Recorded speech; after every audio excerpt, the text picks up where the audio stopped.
Աշխատանքային հայտնի տարածքում գրքերը շարունակում են թեժ մնալ, սիրված կոլեկտիվը վերադառնում է եթեր։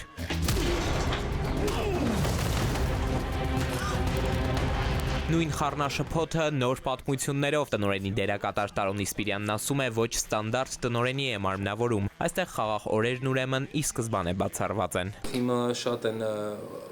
սերիալային սիթքոմները, իսկ սա հենց սիթքոմի կանոններով սիթքոմ է։ Ճիշտ է, կարող է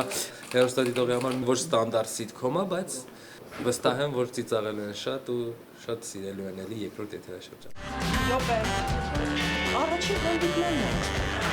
Ընթացքում իհարկե եղել են շատ մարդիկ են ուրախանում ու սպասում են, անգամ արտերկրից ինձ նամակներ են գրում, որ հայերը դրսում են նայում մեր սիթքոմը ու սպասում են երկրորդ եթերաշրջանին։ Եթե երկրորդ եթերաշրջանը նույն արձագանքը ունեցավ, հուսով ենք, որ երրորդն էլ կլինի, չորրորդն էլ եւ այդպես շարունակ։ Իրականում հարաբերությունները շատ ավելի են սրվել, շատ ավելի զարգացումներ են ապրել կերպարները իրար մեջ եւ կոլեկտիվից դուրս արդեն հետաքրքիր զարգացումներ, կարծում եմ ավելի հաջող եթերաշրջանը մենք էլ ավելի փորձված ենք այս ասպարեզին այսպես ասած։ Սիրային գրքերն այս եթերաշրջանում էլ քիչ չեն լինի, դրանցից մեկը Հենթրիփիի հետ կապ կունենա։ Փակագծերն ավելին դեռ չի բացում։ Սյուրպրիզները շատ են լինելու եւ հետաքրքիր լավ արտիստներ, որոնք մտնելու են դուրս գան եւ հետաքրքիր ինչ-որ փոփոխող լինիաներ, ինչ-որ այնտեղ ռոմանտիկ եւ ոչ միայն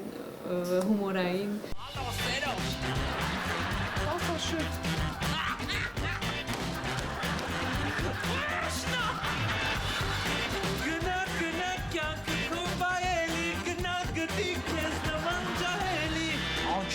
Սիթքոմում բազում նոր դեմքեր ենք նաև տեսնելու, օրն ու ժամն էլ հստակ յուրաքանչյուր երկուշաբթի ու չորեքշաբթի 23:10-ին Արմենիայի եթերից հյուր կգան կոլեկտիվի անդամները։ Էդուարդ Պողոսյան, Զոհրաբ Քարամյան, ժամը լրատվական։